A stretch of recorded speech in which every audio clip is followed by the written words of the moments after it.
hati kita untuk menerima cahaya-cahaya ni yang menyebabkan cahaya-cahaya ni lah yang nak merubah kehidupan seseorang. Kan ada orang zaman dulu kalau kita tengok tok nenek moyang kita kan, orang dulu kalau pergi haji ni ataupun pergi umrah lah, umrah susah kan, tapi pergi haji balik tu berubah. Sebab tu orang dulu pergi haji, title haji ni besar kan. Title haji ni besar. Zaman sekarang haji, saya pun haji juga tapi malu nak pakai kan, nampak tua sangat. Kan. Tapi yalah, Allahumma salli ala Zainal Muhammad. Orang dulu kalau haji tu dah berubah, balik tu dah berubah dah. Daripada amal sikit jadi amal banyak, daripada tak rajin masjid dah rajin masjid. Orang nampak perubahan kebaikan. Tapi sekarang orang pergi umrah dah jadi macam apa kan, dah macam kadang-kadang orang nak lariskan barang produk, pergi umrah kan, buat live kan dekat masjid, buat live daripada hotel nampak bilik kan. Jadi dah hilang lah tuan-tuan kan, dah hilang zaman sekarang. So sebab itu kenapa saya minta kita semua ni yang bakal duyufur rahman ni, bakal tetamu Allah Subhanahu Wa Taala ni, untuk kita sediakan hati kita kan. Mekah Madinah ni ialah tempat yang memang boleh ubah diri kita kalau kita bersedia. Kalau kita telah sediakan diri kita, jiwa kita, futuhat daripada Allah Subhanahu Wa Taala. Ini semua anugerah-anugerah yang Allah Taala boleh berikan kepada kita di sini pun, tetapi di sana tu lebih mudah untuk Allah Taala bagikan. Sebab apa? Orang soleh ramai, tempat-tempat barakah, tempat yang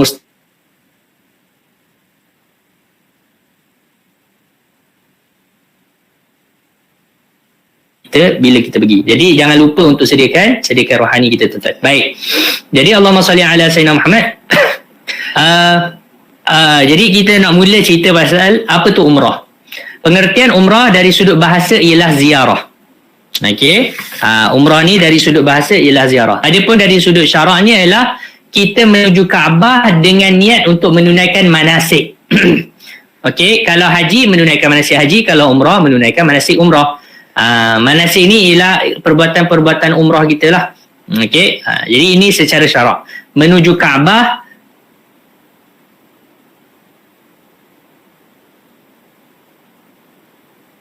untuk fadilat dan dalil dia apa? Dalam hadis Nabi SAW riwayat Imam Ibn Majah, Nabi kata al-umratu ila al-umrati kaffaratun lima bainahuma wal hajjul mabrur laisa lahu jazaa'un illa al-jannah.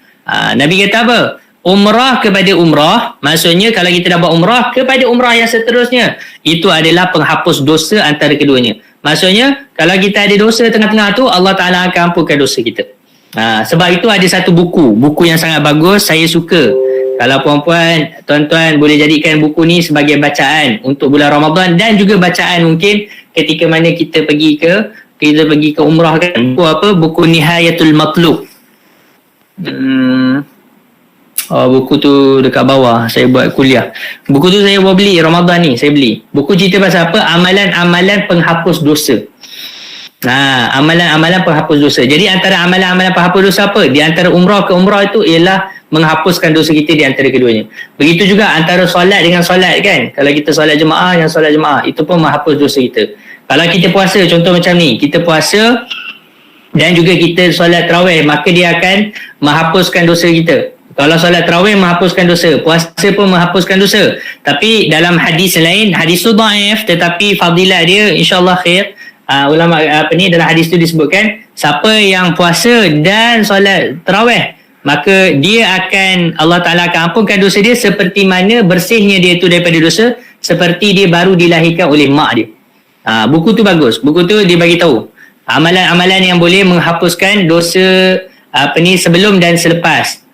Sebelum dan selepas kan. Maksudnya selepas ni kan, setahun sebelum, setahun selepas. Ada amalan-amalan yang boleh menghapuskan dosa-dosa kita yang sebelum setan. Ada amalan yang boleh menghapuskan dosa kita sehingga bersihnya kita ni umpama bayi yang baru lahir daripada mak kita. Contoh antara amalan yang boleh menghapuskan dosa, yang menyebabkan kita ni bersih dari dosa seperti mana kita baru dilahirkan oleh mak kita, ialah apa yang tuan-tuan boleh buat ketika umrah ni, ialah tawaf sebanyak 50 kali. Okey, itu amalan. Okey, ada hadis. Sebab tu saya cadang tuan-tuan boleh beli buku tu. Itu pun buku yang bagus. Okey, buku yang bagus. Saya ni minta maaf lah, saya ni memang Kalau perempuan boleh tengok belakang saya ni kan penuh kitab kan. Yang ni kitab yang kat atas, kat bawah banyak lagi lah. Kita memang minat baca kitab kan. Cumanya Allahumma salli ala sayyidina buku tu ada. Yang tu pun saya beli kat Shopee saya rasa. Buku terbitan Telaga Biru, Nihayatul Matlub.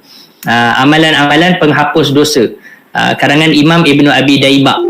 Boleh search lah. Boleh search Telaga Biru ataupun ni laman web Telaga Biru ataupun dari Shopee pun saya rasa ada, insyaAllah. Baik, jadi tu, jadi antara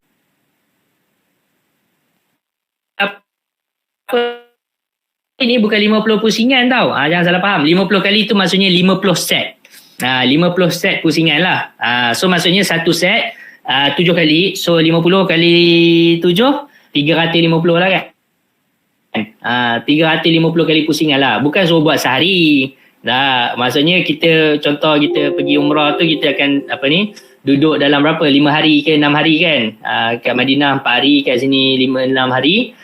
So dalam 5 hari tu bagilah 50. So sehari 10 kali kita tawaf sunat lah. Tawaf sunat. Untuk dapat fadilah apa? Dihapuskan dosa-dosa kita. Kenapa saya sebut benda ni? Sebab tambah kita ni di akhir bulan Ramadan kan. Kita ni dalam 10 yang terakhir daripada bulan Ramadan. Baki dah ni, tinggal hari ni dah hari ke-22. Kita Allahumma salli ala sayyidina, kita mengharapkan apa? Mengharapkan Allah Ta'ala ampunkan dosa-dosa kita. Betul tak?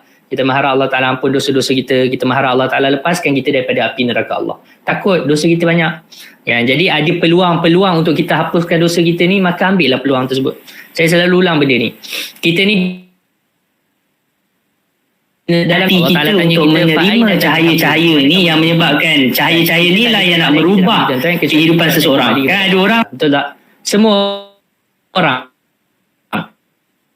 baik hu atau baik ru, orang dewasa, orang kanak-kanak, Islam ke kafir, tak kisah, semuanya akan kembali kepada Allah Subhanahu Wa Taala.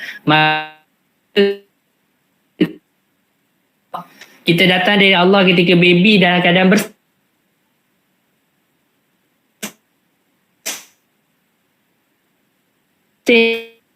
maka kita nak biarlah kita kembali kepada Allah Ta'ala dalam keadaan bersih. Bersih hati kita apa? Ya Tuhan nafsul mutmainnah, irji'i ila rabbiki radiyatan mardiyah fadkhuli fi ibadi wadkhuli jannati. Kan? Allah Ta'ala panggil kita untuk masuk syurga Allah Subhanahu Wa Taala.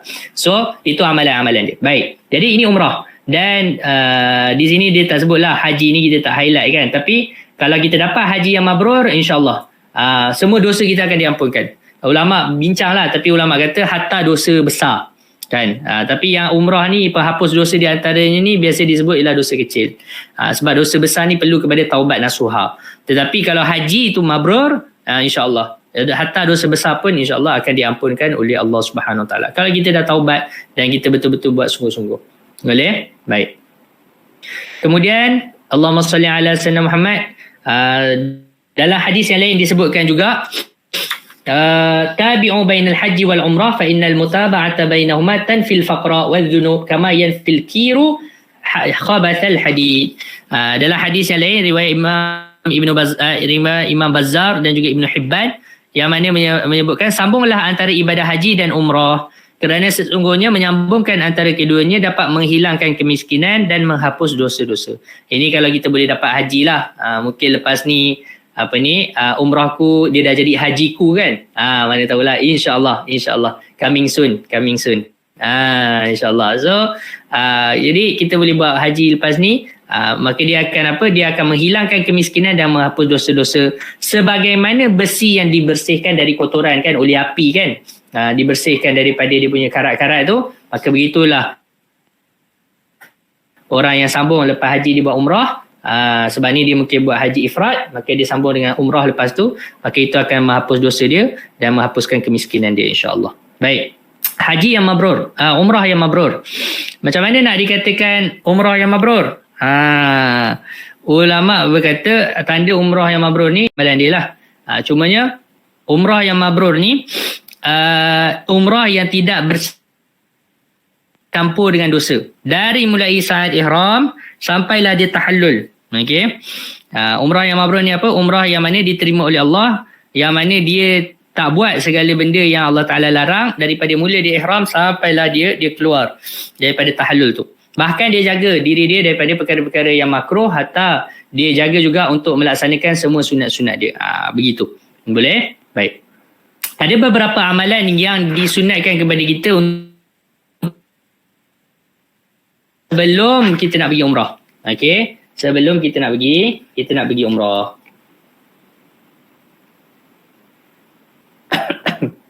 Apa dia? Bertaubat kepada Allah atas segala dosa. Ni ulama kita selalu sebut. Okey.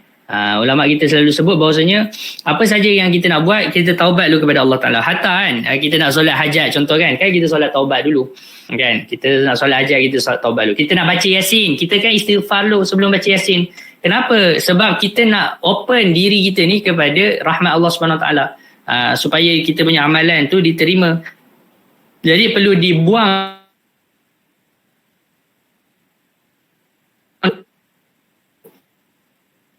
Jadi nak buang daki-daki dia tu ialah kita kena bertaubat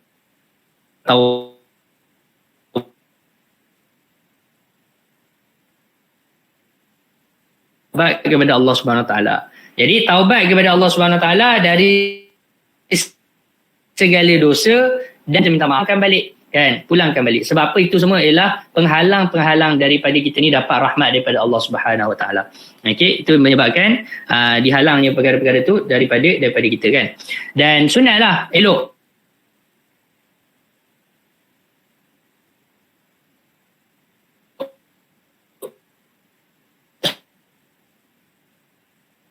kan kita kena prepare. Seperti mana sama Ramadan kan, dia orang dah puasa dah prepare dah untuk masuk ke dalam bulan Ramadan. Jadi macam tu juga kita nak pergi umrah ni dah prepare solat taubat, kan, solat taubat. Dan sebenarnya kita boleh je gabung. Mungkin ustaz lah, saya tak sempat lah ustaz, saya dah buat solat lain dah ustaz, kan, dah tak larat dah buat solat lain, dah tak larat dah nak buat solat taubat ni, kan. Jadi solat taubat ni ialah solat yang boleh gabung, puan-puan. Ni saya nak bagi ilmu pagi ni. Mungkin siapa yang pernah belajar tak apa, tapi siapa yang tak pernah belajar ni, pagi ni saya nak bagi. Solat sunat ni ada solat sunat yang boleh digabungkan. Okey, kita boleh gabung ni. Dalam 2 rakaat solat kadang-kadang kita boleh solat sampai 5-6 solat. Okey, 5-6 solat kita boleh solat. Contohnya kalau kita solat duha, kan, kita solat duha, kan, perempuan rajin solat duha, kan.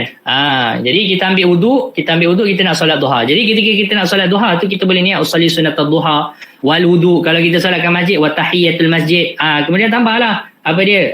Wat taubah wal hajah wal hifz wal istikharah. Ada 7 sembahyang kita boleh niatkan ketika itu.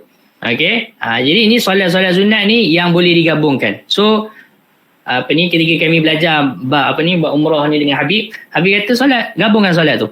Dalam 2 rakaat tu kita boleh gabungkan, kan. Boleh gabungkan. Ni Allahumma salli ala sayyidina Muhammad, kita solat.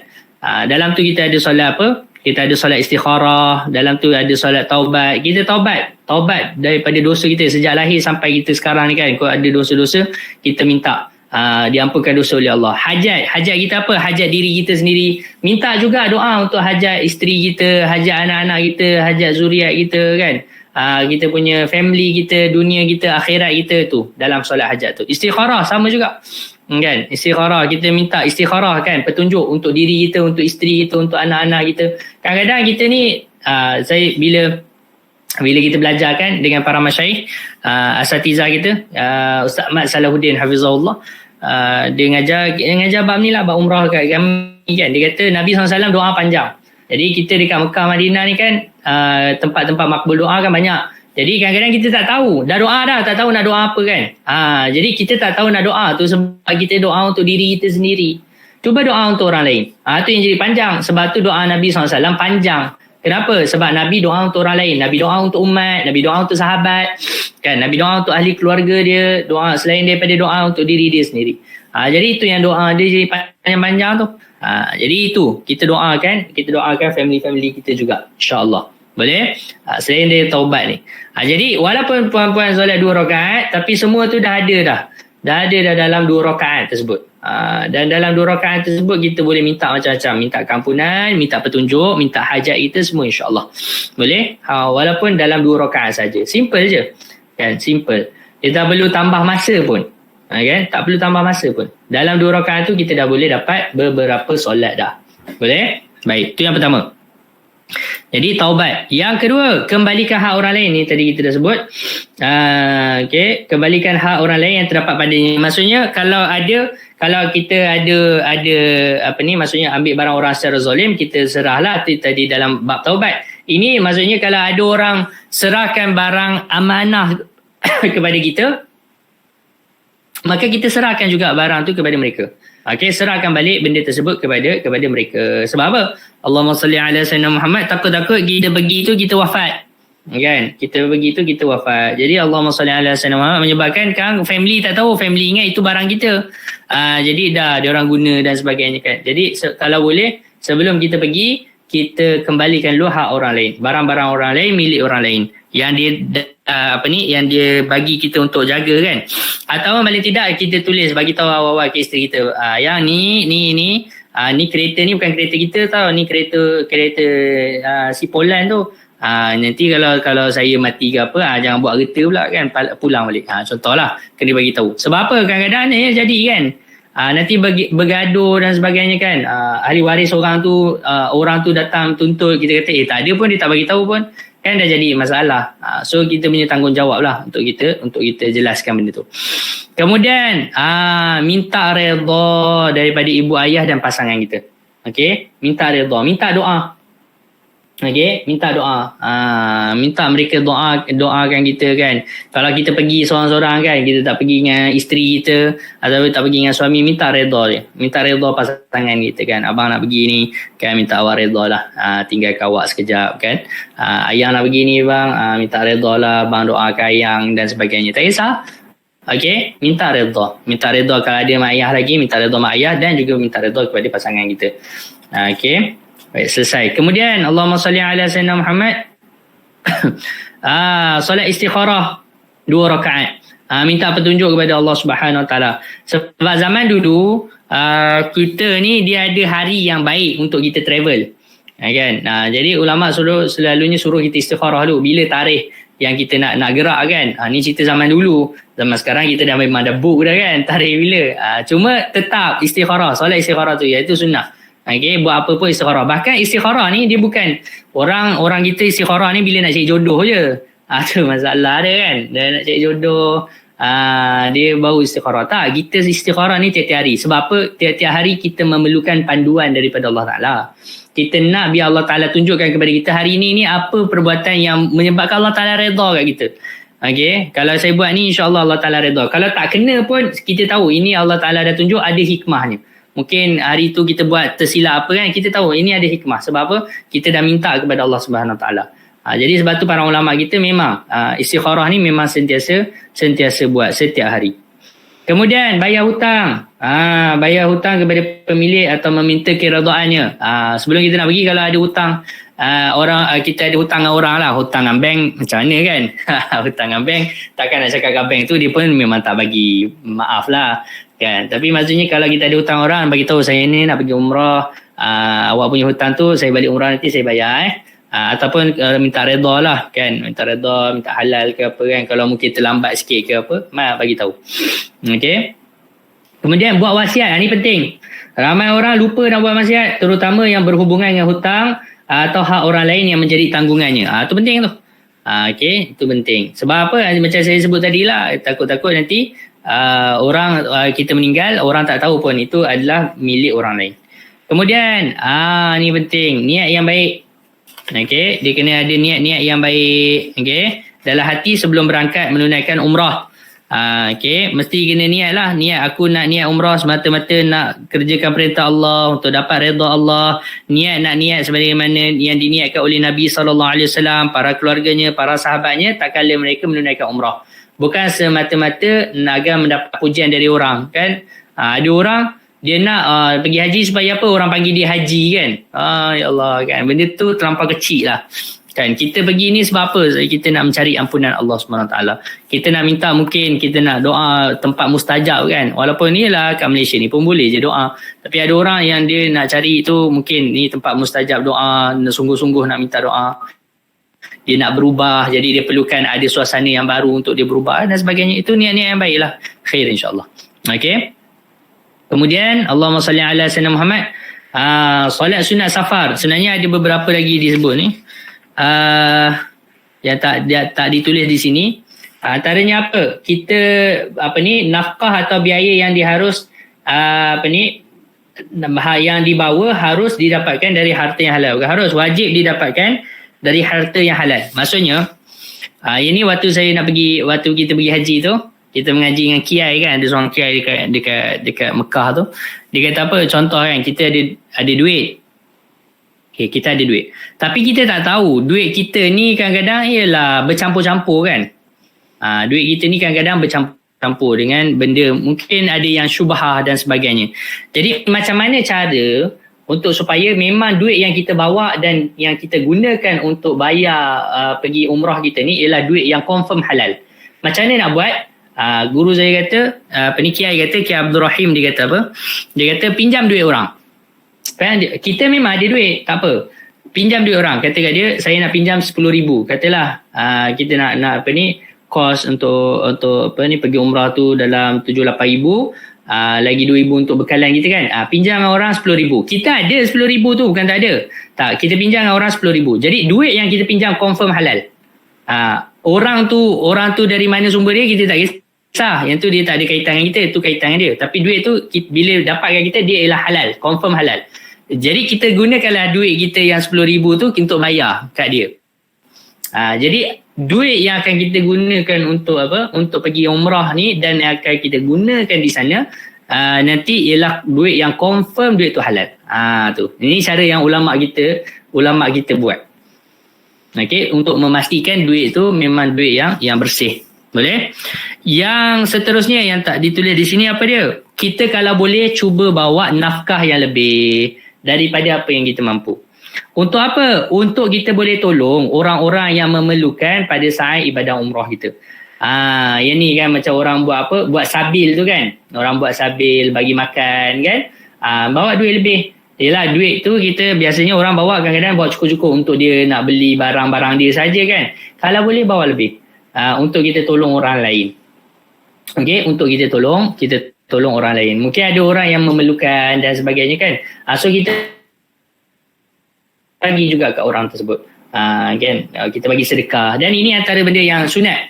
Disebutkan dalam ada ayat, cuma ayat Quran tu telah dimansuhkan, tapi ulama kata amalan tu tetap disunatkan. Maksudnya bila kita pergi semayang kan, Allahumma salli ala sayyidina Muhammad kat Masjidil Haram ke apa kan, keluar daripada masjid tu kita sedekah kan, kita sedekahlah duit sikit dekat cleaner tu ke apa kan. Moga-moga kita harapkan amal ibadah kita, umrah kita yang kita baru buat tadi, solat kita yang kita baru buat tadi, Allah Ta'ala terima. So nak bagi tu mesti kena ada duit lebih kan. So bawa duit tu lebih sikit supaya apa? Kita dapat pahala besar. Sebab apa? Disebut kat sini melaksanakan kerana nafkah yang dikeluarkan pada saat melaksanakan ibadah umrah pahalanya lebih besar 700 kali ganda daripada pahala amalan lainnya. Sebab apa? Disebut an-nafaqatu fil hajj kan nafaqatu fi sabilillahi bi 700 dhifin. Nafkah yang dikeluarkan pada ibadah haji dan umrah sama saja dengan nafkah yang dikeluarkan untuk di jihad di jalan Allah dengan pahala 700 kali ganda. Dia sama macam pahala kita pergi jihad. Okey, macam pergi jihad. Jadi para ulama kata apa? Penyebab kita ni banyak pahala ni ada beberapa sebab. Okey, ada beberapa sebab disebabkan banyak pahala. Pertama dengan sebab tempat. Jadi tempat yang kita nak pergi ni memang tempat yang banyak pahala lah. Pertama Tanah Haram Mekah kan. Amal kat situ saja 100,000 kali ganda. Okey. Sebab itu ni antara amalan yang disebut. Nanti kita akan sebut bila kita nak ihram, antara amalan sunat ihram ialah apa? Ialah solat sunat ihram. Betul? Kan? Solat sunat ihram. Nanti kita akan sebutlah. Cumanya kat mana nak buat solat sunat ihram tu? Biasanya orang buat dekat orang akan solat sunat ihram tu dekat miqat. Betul tak? Orang akan solat sunat tu kat miqat. Dekat miqat Tan'im, dekat miqat Ji'ran, dekat miqat Hudaibiyah. Kalau daripada Madinah, dekat miqat Bir Ali kan. Jadi guru kami Habib Muhammad Amin, dia kata apa? Dia kata lebih baik kita solat sunat ihram ni, sebab solat sunat ihram dia tak payah pakai ihram lagi. Sebab solat sunat ihram kita solat sebelum berihram, sebelum niat ihram. Dan sebelum kita pakai ihram tu lagi kita dah niat dah. Kita solat sebelum niat.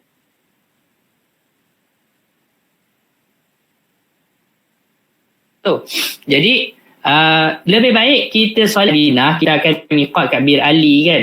Kalau naik bas, kalau naik train cerita lain lah. Okay. Tapi kalau kita nak solat sunat ihram tu, kita nak solat sunat ihram ke mana? Kalau kita berihram nak solat sunat ihram ke mana? Kalau dari Madinah, solat dekat Masjid Nabawi. Kalau dari Mekah, kita dah kat Mekah kan, kita nak pergi ke miqat Tan'im dan sebagainya, solat dekat Masjidil Haram. Sebab pahala solat dalam tanah haram ialah 100,000 kali ganda berbanding kita solat dekat Tan'im tu. Jadi rugilah. Rugi. Nampak tak? Ini ulama kita faqih. Ulama kita faham. Kita nak biar pahala kita paling banyak sekali. Okay. Saya cuba untuk terangkan macam mana cara yang kita nak rebut tempat paling banyak pahala. Okay. So sebab tu kita kata banyak pahala ni boleh dengan sebab tempat. Yang kedua boleh sebab waktu. Ni Ramadan ni kan. Masya Allah. Okay. Ramadan ini pahala dia sangat-sangat besar.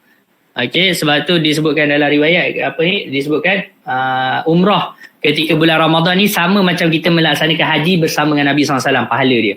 Kan? Sebab tu orang berebut-rebut kan nak pergi umrah bulan Ramadan ni kan. Tu ayah saya pun pergi juga. Ayah saya ada kat sana sekarang. Saya pun teringin jugalah, tapi yelah kita anak kecil kan, komitmen dan sebagainya. So tengoklah mungkin tahun depan ke 2 tahun depan insyaAllah. Ada hajat juga tu kan, nak pergi bulan Ramadan insyaAllah. Okay. Yang ketiga ialah dengan kemuliaan niat. Ni saya selalu sebut. Okay, kita ni perempuan, tadi kan kita sebut niat yang baik kan dalam slide kita ni, niat-niat yang baik. Ni. Okay, niat yang baik ni antara penyebab kenapa kita dapat banyak pahala. Okay, ada seorang ulama dia mengajar kepada kita tentang niat-niat yang soleh. Setiap apa yang kita buat ni diajar untuk kita memperbanyakkan niat. Ni pun ada satu buku juga saya nak suggest kat perempuan, tuan-tuan. Nama buku tu ialah Kitab An-Niyat, buku niat. Okay, dalam tu buku tu cerita semua tentang niat. Kan, semua cerita pasal niat. Niat baca Quran, niat iktikaf kat masjid, niat dan sebagainya. Okay, jadi itu semua ada pahala yang lebih. Pahala lebih. Contoh kan, niat belajar ada 16, niat baca Quran ada 30 lebih niat menuju ke masjid. Jadi kita amalkan, kita banyakkan niat-niat kita, terutama dekat Mekah Madinah ni, hatta even kat Malaysia ni pun. Okay, tapi kat Mekah Madinah ni lagi banyak niat kita, lagi banyak pahala kita dapat. Tambah kita niat pula kat tanah haram, lagi banyak pahala kita boleh dapat. Walaupun mungkin kita tak buat pun semua benda tu, tapi dengan kita pasang niat-niat yang baik ni kan, kita berniat dengan niat-niat yang baik, maka dia akan menyebabkan kita ni dapat banyak pahala. Okay, jadi boleh, buku ni pun ada kat Shopee, terjemahan Indonesia, buku cerita pasal niat tuan-tuan. Hatta kalau tuan-tuan minum kopi pun kan, minum kopi dekat Mekah tu ada Starbucks dah tuan-tuan kan. Ada Starbucks dah. Coffee bean saya tak perasan lah, saya Starbucks saya tahu. Kan, Starbucks adalah kopi-kopi diorang ni kan. Jadi kita nak minum kopi kan, nak bagi semangat, nak boleh buat umrah ni kan, contoh. Ada niat minum kopi kan. Habib Sa'ad ni dalam kitab niat dia tu, dia tulis niat minum kopi dan minum teh. Kan? Niat minum kopi. Minum kopi pun boleh dapat pahala. Masya Allah. Okay? Minum kopi pun boleh dapat pahala. Jadi jangan sia-sia kan. Contoh kita pergi. Orang biasanya pergi Mekah Madinah ni, dia akan beli baju kan. Dia ada niat pakai baju baru. Ni kita nak raya ni kan. Kan dah ada baju raya. Baju baru kan. Ada niat pakai baju baru. Pakai baju baru pun boleh dapat pahala. Sebab itu Islam ni, ya Allah, saya tak tahulah, kalau orang boleh murtad lagi saya pun tak faham kan? Sebab Islam ni terlampau macam mana, terlampau indah. Semua benda boleh jadi ibadah kita. Hatta benda yang kita panggil mundane work kan, maksudnya pekerjaan harian lah kan. Pekerjaan harian kita ni pun kita still boleh dapat pahala yang banyak. So jangan sia-siakan perempuan. Okey, ni niat ni. Saya cadang. Itu buku yang ketiga kot hari ni yang saya cadang kan. Banyak betul buku kan. Kena beli tak ada. Kalau belajar dengan saya ni, ada anak murid saya ni, Puan Intan ni kan. Dia tahulah saya memang suka bagi buku macam-macam kan. Suruh belilah. Saya tak jual buku-buku ni. Pandai-pandai lah cari kan. Kalau kita ada himmah, kita ada aspirasi untuk memperbaiki amal kita, kita buatlah. Kita belilah. Kalau kita rasa nak relax-relax je, tak apalah. Kan? Okay. Ni semua suplemen. Kemudian saya cepat sikit lah. Masa saya tak banyak kan. Okay. Solat sunat safar. Ini pun sunat. Sebelum kita nak musafir, sebelum nak keluar rumah, nak pergi airport tu kan, solat sunat musafir tu. Kalau tak sempat, solat dekat airport. Solat 2 rakaat. Ketika kita nak keluar. Begitu juga ketika mana kita daripada Mekah nak pergi Madinah ataupun dari Madinah nak pergi Mekah, solat dulu dekat Masjid Nabawi. Kalau dari dekat Madinah nak pergi Mekah, solat dulu kat Masjid Nabawi. Solat sunat safar ni, selain daripada solat sunat ihram tu, solat sunat safar tu dekat Masjid Nabawi. Begitu juga kita daripada Mekah nak pergi Madinah atau nak balik rumah kan, solat musafir tu solat dekat Masjidil Haram ataupun kat Masjid Nabawi lah. Tengok dari mana kita nak balik lah kan. Solat musafir ni dekat masjid juga kalau boleh. Okay, ini antara sunat dia, solat sunat safar ni. Baik, kemudian saling mendoakan. Okay, doakan maksudnya orang yang nak pergi musafir ni doa, orang yang ditinggalkan oleh orang yang musafir ni pun saling mendoakan. Dan antara doa yang diajar oleh para ulama, apa dia? Astaudi'ullah dinaka wa amanataka wa khawatima amalika zawadakallah at-taqwa wa ghafara dhanbaka wa yassara laka khair haitsu ma kunta. Ini antara doa. Doa Allahumma salli ala sayyidina Muhammad. Doa yang diajar Allahumma salli ala sayyidina Muhammad, doa yang diajarkan oleh Nabi SAW kan. Doa yang diajarkan oleh Nabi SAW bila kita nak tinggalkan orang kan, bila kita nak tinggalkan anak isteri kita ataupun family kita dekat Malaysia ni, doa ni, astaudi'ullah dinaka, aku titipkan, aku serahkan kepada Allah agama kamu, wa amanataka, dan keamanan kamu, wa khawatima amalika, dan penutup amalanmu, zawadakallah at-taqwa, semoga Allah Ta'ala tambah ketakwaan kamu dan mengampuni dosa kamu, wa ghafara dzambaka, okay, dan juga mengampunkan dosa kamu dan memberikan kemudahan kepada kamu di mana saja kamu berada. Ini doa ahli keluarga kepada orang yang nak pergi. Maka kita pun jawab, qabiltul wada'ah wa astaudi'akumullah alladhi la tadi'u wada'ihu. Okay, aku terima titipan tersebut dan aku titipkan kalian kepada Allah. Ini antara benda yang kita jarang buat lah. Bila kita nak musafir, kita serahkan ahli keluarga kita kepada Allah Ta'ala. Ini ada satu kisah kan. Kisah ni nak percaya, tak nak percaya sudah. Kan. Cuma kisah ni bila kita belajar bab ni dengan Habib cerita. Ada orang tu, famous kisah ni, memang disebutkan dalam kitab-kitab lah. Dan kitab-kitab musafir kan. Ada seorang lelaki ni, dia nak musafir. Time tu isteri dia mengandung. Jadi dia pun pegang perut isteri dia. Dia kata, aku serahkan kamu, wahai anakku, kepada Allah Subhanahu Wa Taala. Okay, maka dia pun pergi musafir. Bila dia balik musafir, dia dapat berita isteri dia dah meninggal. Kan? Jadi dia sedih lah, isteri mengandung meninggal sampai mengandung kan. Tapi kemudian dia mimpi kan. Dia mimpi kubur isteri dia ni macam keluar api. Kan? Dia mimpi kubur isteri dia keluar api kan. Dia mimpi banyak kali. Jadi dia pun pergilah kat kubur isteri dia, dan dia tengok dekat kubur isteri dia tu macam keluar cahaya kan daripada kubur tu. Bila dikorek-korek, rupanya baby dia tu tak meninggal, isteri dia meninggal. Tapi baby tu dah duduk lama dah, tapi tak meninggal. Anak dia tu tak meninggal lah, anak dia tu selamat. Jadi bila dia tengok anak dia selamat, dia terdengar ada suara menyebut bahawasanya, kalau kamu titipkan isteri kamu kepada aku pun, aku akan selamatkan isteri kamu. Tapi sebab kamu titipkan, kamu serahkan anak kamu saja kepada Allah Ta'ala, Allah Ta'ala jaga anak kamu je lah. Isteri kamu Allah Ta'ala tak jaga. Ni.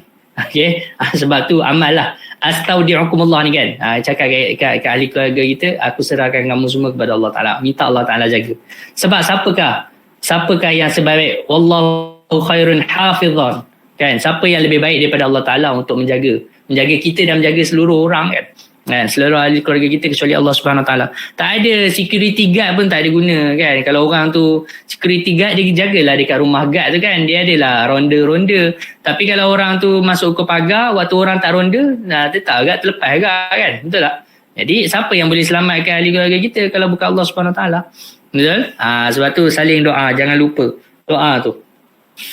Okey, kemudian Allah salli ala sayyidina Muhammad. Okey, selesai. Saling mendoakan. Baik. Sekarang kita nak masuk bab berkaitan dengan ihram. Okey, bab berkaitan dengan ihram.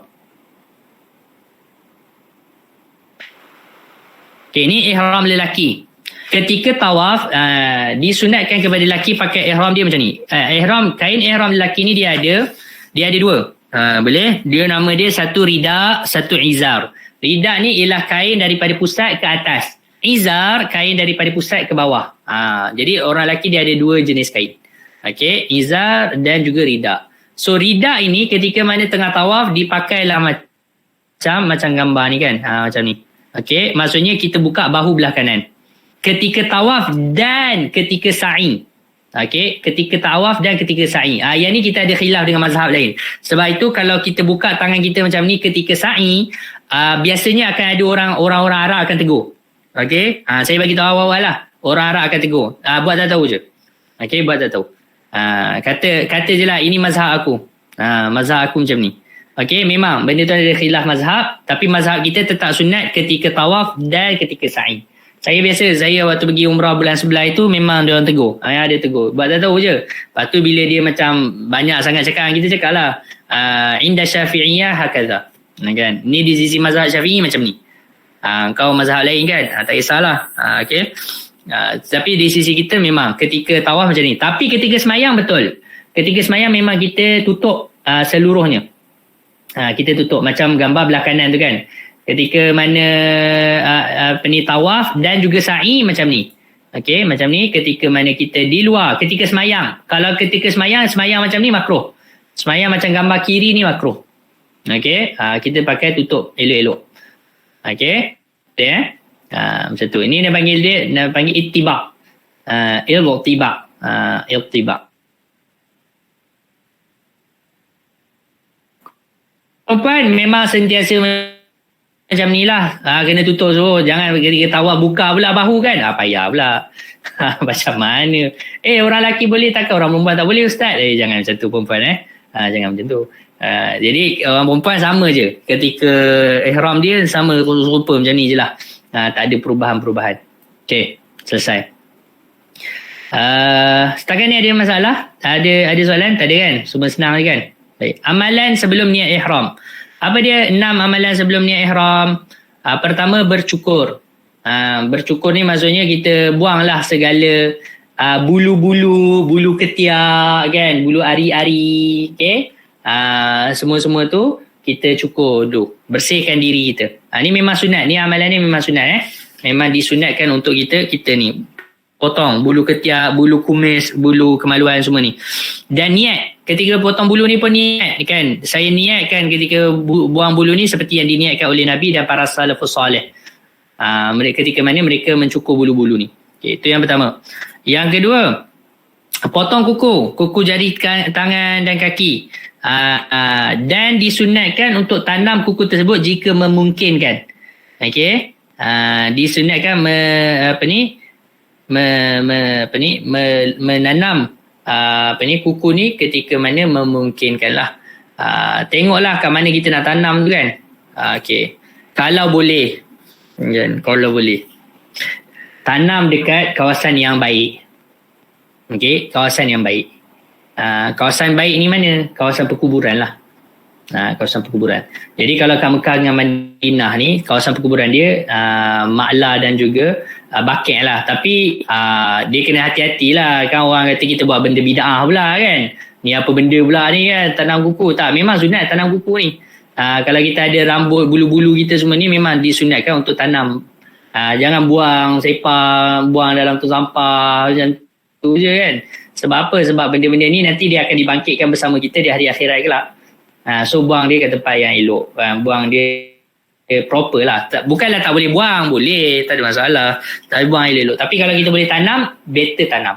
Dan tambah kita dekat ni kan, kalau kita boleh tanam lah. Tapi kalau tak ada kemungkinan benda tu, tanamlah ke tempat-tempat yang mana yang boleh kita tanam lah, daripada tanah-tanah yang baik ni kan.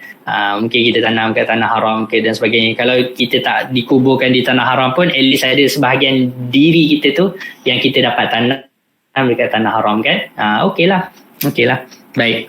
Kemudian Allahumma salli ala sayyidina Muhammad. Mandi sunat ihram. Mandi. Sunatlah mandi Jangan tak mandi. Alright. Cumanya kalau kita nak masuk Mekah kan, kita dah ihram dari sini kan. So mandi dari rumah lah. Mandi dari rumah. Nak mandi kat KLIA payah pula kan. So kita mandi dari rumah lagi. Alright. Kemudian Allahumma salli ala sayyidina Muhammad. Ihram berwarna putih dan baru. Kalau boleh ihram ni warna putih. Tak kira lah laki-laki atau perempuan, sama je. Okey, pakai baju pertama warna putih dan yang kedua baru. Yang kedua baru. So kalau orang yang first time pergi, beli yang barulah. Tak payahlah pakai yang mak ayah punya kan. Tapi kalau nak jimat tak apa, boleh je. Tapi ni sunat lah. Sunat beli yang baru. Saya waktu pergi umrah baru ni, bawa juga kain umrah. Sekejap, saya bawa ke tak? Saya tak bawa. Saya beli kat sana lah. Saya ada je kain umrah haji tu ada, tapi saya tak bawa. Saya sebab besar kan. So saya pergi beli kat sana lah. Beli. Kalau kita masuk Madinah tu tak apa, kita boleh pergi beli kat sana. Kan? Kita boleh beli kat sana. Tapi kalau masuk Mekah tu tak daya lah, memang kena beli dari Malaysia lagi lah kan. Okay. Boleh. So pakai ihram warna putih dan baru. Dan tak ada masalah orang perempuan untuk pakai ihram warna putih, tidak ada masalah. Walaupun ada lah kadang-kadang pakai warna hitam pun okey je, tak ada masalah. Tapi dia kata sunat warna putih. Okay, sunat juga orang perempuan pakai warna putih. Sebab saya ada dengar ni, ada ustaz kata orang perempuan tak boleh pakai ihram warna putih. Saya ada dengar kan. Pening tulus kan. Jadi sebab apa dia kata? Sebab menyerupai lelaki. Aduh ustaz, janganlah macam tu kan. Tak kena lah. Alright, tak kena. So yang tu kita boleh, tak ada masalah. Kalau kod-kod terdengar kan ada ustaz kata tak boleh, biar je. Okay, boleh saja kita pakai ihram warna putih. Kemudian pakai slipper. Dia tak boleh pakai kasut Dia kena pakai slipper. Okey. Dan ketika pakai tu diniatkan dalam hati kita untuk mengerjakan sunnah daripada sunnah-sunnah ihram. Bukan kerana sebab kebiasaannya pada setiap harinya tak kala memakai sandal. Pakai slipper ni dia memang sunat tau. Orang yang menunaikan umrah ni memang sunat pakai slipper. Jadi bila pakai slipper tu, jangan kita pakai slipper sebab kita memang tiap hari pakai slipper. Tak. Niat saya pakai slipper ni sebab ini sunat ihram. Niat tu. Jadi pakai slipper pun dapat pahala. Nampak tak? Sebab tu saya sebut dari awal tadi kan. Benda yang simple. Kita ni boleh banyak dapat pahala kalau ada niat. Okay. Dan pakai slipper ni memang sunat. Okay. Memang sunat pakai slipper.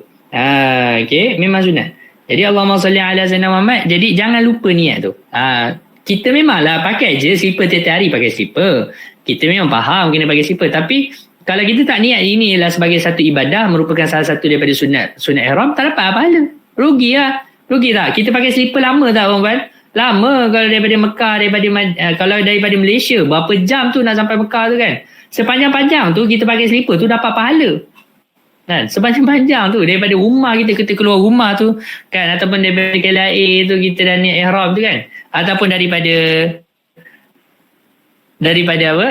miqat tu kan, daripada Zulhulaifah tu, bukan Zulhulaifah, apa tu, daripada kita punya miqat kalau atas kapal terbang tu panggil apa, yang Taif tu kan. Allahumma salli ala sayyidina Qarnul Manazil. Daripada Qarnul Manazil tu kita dapat pahala. Berapa jam tu kita pakai slipper. Thank you. Okay. Sana apa? Baba tengah kuliah lah.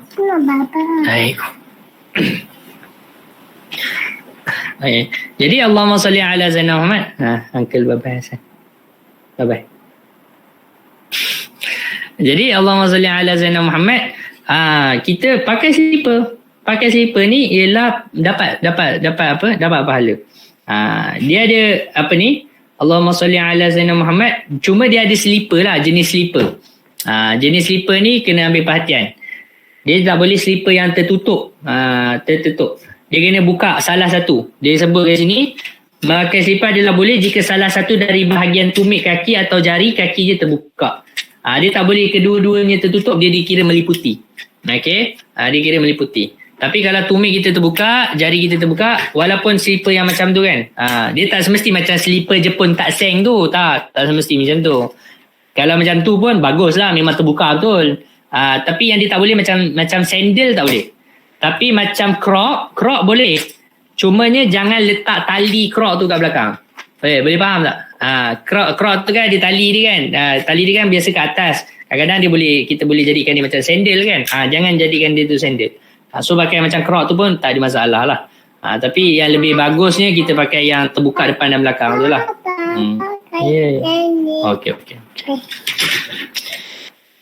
Okey, boleh Okey, kemudian dia kata Allahumma salli ala sayyidina Muhammad.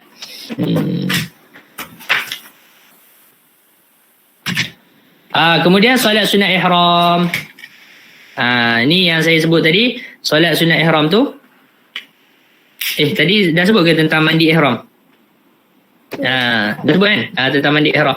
Dan disebutkan, saya lupa nak sebut tadi, ketika mana kita mandi tu kita niat supaya kita ni mandi sunat ihram satu, dan kita niatkan seperti mana yang diniatkan oleh Nabi ketika mana Nabi niat mandi ihram, dan juga seperti mana para sahabat. Maka ketika tu dan kita niatkan supaya dengan jatuhnya air mandi kita ni habis semua dosa kita, jatuh dengan setiap titisan daripada air yang kita mandi tu. Doa niat macam tu.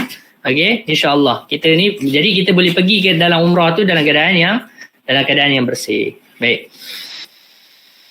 3 asas utama ibadah umrah. Apa dia ibadah umrah ni? Pertama, rukun umrah. Yang kedua, wajib umrah. Dan yang ketiga, sunat umrah. Okey. Rukun, sebenarnya wajib umrah ni dia tak ada signifikan sangatlah. Dia biasa yang signifikan ni rukun haji kan. Wajib haji. Tapi rukun umrah, wajib umrah ni pun ada lah, tapi satu je. Rukun umrah apa dia? Pertama, niat ihram. Nanti kita akan tengok apa niat ihram tu. Jadi niat ihram, nawaitul umrata wa ahramtu biha lillahi ta'ala. Labbaik Allahumma bi umratin. Okey, labbaik Allahumma bi umrah. Ni niat ihram. Bila nak niat ihram ni? Ketika mana kita dah selesai lah buat semua sunat-sunat tu. Okey. Ketika mana kita dah buat sunat-sunat tu, maka kita pun niatlah niat ihram. Nawaitul umrata wa ahramtu biha lillahi ta'ala labbaik Allahumma bi umratin. Sunat labbaik Allahumma bi umratin ni sunat. Okey, kita sebut. Tapi sebut slow je lah ketika mana kita sedang niat tu. Okey. Aku niat umrah dan berihram kerana Allah Ta'ala. Aku sambut panggilanmu ya Allah untuk berumrah. Tu niat. Yang kedua, tawaf. Okey, tawaf umrah. Niat umrah ni daripada rumah lagi boleh niat dah. Kalau kita nak niat lah kan, daripada umrah lagi boleh niat dah. Dia tak semestinya dekat miqat, tapi kat miqat tu wajib. Dia tak boleh lepas miqat. Dia mesti sebelum atau ketika di miqat. Okey, miqat ni apa? Miqat ni ialah miqat ni ada dua. Okey, nanti kita tengoklah. Miqat ni dia ada miqat zaman ni, miqat makan ni. Miqat tempat dan miqat masa. Cuma umrah ni miqat masa tu dia tak kira sangatlah. Sebab niat umrah ni boleh bila-bila. Cuma satu keadaan je kita tak boleh niat umrah. Iaitu ketika mana kita sedang buat haji. Tu je tak boleh. Selagi tak selesai ibadah haji, tak boleh lah nak buat umrah kan. Tapi kalau tak buat haji, bila-bila pun boleh. Sepanjang tahun tu memang boleh niat umrah, tak ada masalah. Sebab tu hati-hatilah, jangan niat umrah saja sekarang ni nak niat umrah kan, tak boleh lah. Okey, baik. Kemudian tawaf umrah. Tawaf umrah nanti akan cerita juga. Ini dalil dia, wal yatawafu bil baitil atiq. Dan dalam mereka melakukan tawaf sekeliling rumah yang tua itu, iaitu Baitullah. Dia ada syarat sah dia. Apa syarat dia? Pertama, dia syarat tawaf ni sama je macam syarat semayang. Jadi kalau kita tahu syarat semayang, syarat solat, itulah syarat umrah, syarat tawaf. Kena suci dari hadas, kena suci dari najis. Tu suci badan, pakaian tempat daripada najis, menutup aurat, sama macam semayang. Yang ni tak samalah semayang. Mula dari Hajarul Aswad dan meniat tawaf jika tawaf wada' sunat nazar. Maksudnya, kalau kita tawaf umrah tak payah niat. Sunat sahaja niat. Sebab ni bila kita dah niat ihram tu, nawaitul umrata wa ahramtu biha tu, dah termasuk dah dalam niat itu ialah tawaf, ialah sa'i dan bercukur tu. Okey, tahallul tu dah termasuk dah. So kita dah tak perlu niat lain. Tetapi ketika nak mula, sunat juga untuk kita tawaf, sunat untuk kita niat. Tapi kalau terlupa niat, tak apa, tak ada masalah, jangan takut. Okey, yang wajib niat ni hanyalah kalau kita buat tawaf sunat. Tawaf sunat kenalah niat. Ataupun kita nak tawaf wada, kan? Kita nak balik, tawaf wada tu tak ada kaitan dengan kita punya umrah, so dia kena niat lain. Ataupun tawaf nazar, yang tu kena niat lah. Okey, yang tu kena niat sebab dia ialah tempat yang berbeza. Okey, kemudian Allahumma salli ala sayyidina Muhammad, menjadikan Baitullah di sebelah kiri dan berjalan ke depan. Nanti dia ada gambar dia nanti, sekejap nanti saya tunjuk. Maksudnya kita kena ingat, kita kena mengkirikan Kaabah. Kita kena kiri. Kaabah tu kena sentiasa berada di sebelah kiri kita. Dengan seluruh bahagian kiri kita lah, bukan sekadar bahu je. Kan? Ni kadang-kadang orang dia jaga bahu kan. Dia pegang bahu dia. Jangan macam tu. Okey. Dia seluruh badan belah kiri dia. Okey, waktu dia tawaf tu, pusing tu. Alright. Kemudian Allahumma salli ala sayyidina Muhammad. Berjalan dengan tujuan tawaf. Dia kena niat tawaf tu kena jalan dengan tujuan tawaf. Dia tak boleh pergi berlari nak kejar kawan, tak boleh. Dia kena niat nak tawaf. Jalan tu sebab tawaf, bukan sebab dia tertinggal, dia nampak ada orang kat depan dia nak kejar. Kalau dia kejar tu, tawaf tu tak jadi. Dia kena pusing sekali lagi. Dia kena tambah sekali lagi. Tapi kalau dia niat tawaf dan nak kejar orang, tu still okey lah.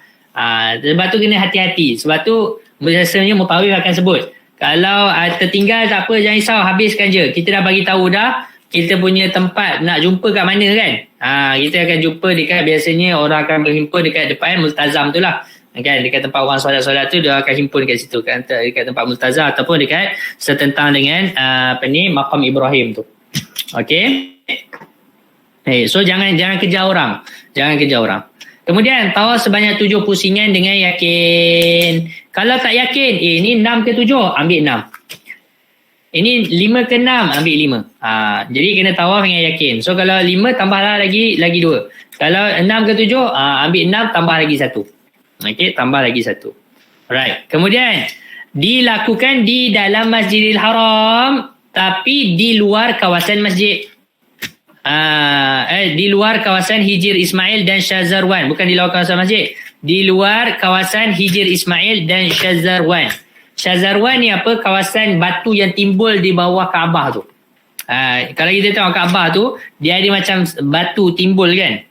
Syazarwan ni sebenarnya ialah binaan asal masjid. Okey, Syazarwan ni ialah binaan asal masjid. Dulu tu kira consider kawasan dalam masjid. So kalau kita pijak Syazarwan, kita dikira dah masuk dalam Kaabah, maka tak sah tawaf. Sebab tawaf kena luar Kaabah. Dia tak boleh tawaf dalam Kaabah. Okey. Katalah kita ni orang besar kan. Kita ni orang besar, kita boleh tawaf dalam, kita boleh minta akses masuk Kaabah. Jadi nak senang kita tawaf dalam Kaabah 7 kali. Tak boleh. Senang betul kan. Yang tu seminit pun habis dah. Kalau kita buat circle kecil je kan, tak boleh. Dia kena tawaf luar Kaabah dan luar daripada kawasan Hijr dan Syazarwan. Sebab apa? Ismail dan Syazarwan tu consider kawasan dalam. Dia consider kawasan dalam Kaabah. Sen dulu pergi dengan abang? Tanah, gula ke mana? Abang nak pergi air. Sakit berapa bos? Okey? Boleh? Alright. Boleh asal begitu. Alright. Kemudian Allahumma salli ala sayyidina Muhammad. Sunat tawaf. Okey, ni tadi syarat-syarat dia, boleh dapat tuan-tuan? Okey, you tunggu situ. Okey. Jadi Allahumma salli ala sayyidina Muhammad, ini tadi syarat-syarat dia. Sekarang kita nak pergi sunat-sunat dia. Apa sunat tawaf? Berjalan kaki. Walaupun mungkin kita boleh naik, tapi saya tak pasti sekarang macam dah tak ada dah skuter tawaf, tak ada. Skuter untuk sa'i adalah waktu saya pergi bulan sebelah itulah. Saya tak pasti sekarang macam mana. Okey. Tapi yang saya tahu last saya tu skuter untuk tawaf tak ada. Skuter untuk tawaf tak ada. Tapi sunatnya kita jalan kaki. Okey, sunatnya kita jalan kaki. Yang kedua, Ittiba. Ittiba iaitu ihram sebelah kanan di bawah ketiak bagi lelaki. Kita sebut tadi. Kemudian ar-ramlu. Ramal ni ialah apa? Berlari dari anak dan memendekkan langkah pada 3 pusingan pertama untuk lelaki saja. Okey, sunat. Okey, sunat untuk kita berlari-lari anak. Okey, berlari-lari anak. Kita jalan cepat. Kita jalan cepat ketika itu pada 3 pusingan yang pertama. Ya, Okey. Dengan cara kita gerak-gerak dia, macam mana kata berlari-lari anak ni, kita dengan menggerak-gerakkan kita punya belakang kita ni kan, tanpa kita lompat lah, tak payah lompat. Dia melompat-lompat tak payah. Dan benda ni sunat saja. Sunat pertama dia sunat untuk lelaki. Yang kedua dia sunat 3 kali saja. Okey. Sunat 3 pusingan saja. Yang lain tu jalan macam biasa. Dan yang ketiga, tawaf yang sunat untuk kita ada ramal ni ialah tawaf yang selepas tu kita ada sa'i. Okey. Kalau tawaf yang tak ada sa'i, contoh macam tawaf sunat, maka tak sunat untuk kita buat lari-lari anak ni. Boleh? So dia ada beza lah. Tapi macam tuan-tuan perempuan semua tawaf untuk umrah, maka sunat untuk tuan-tuan lah untuk ramal. Tapi untuk tawaf biasa, tawaf sunat tak disunatkan. Okey, tak disunatkan untuk ramal. Kemudian istilam dan kucup tangan. Okey, istilam dan juga mengucup tangan. Istilam ni apa? Istilam ni dia macam babai lah. Okey, dia macam kita babai dekat Kaabah tu. Sekejap Mana dia tak sebut kat sini.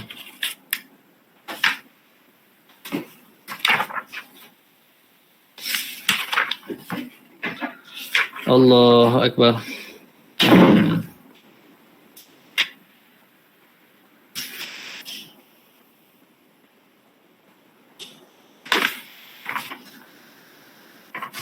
Apa dia tak sebut tak apa. Jadi istilam ni dia sunat ketika kita sampai kat rukun Hajarul Aswad tu. Yang kita pusing sampai kat rukun Hajarul Aswad tu, kita sunat. Kita sunat bismillah Allahu Akbar kan. Betul? Cium.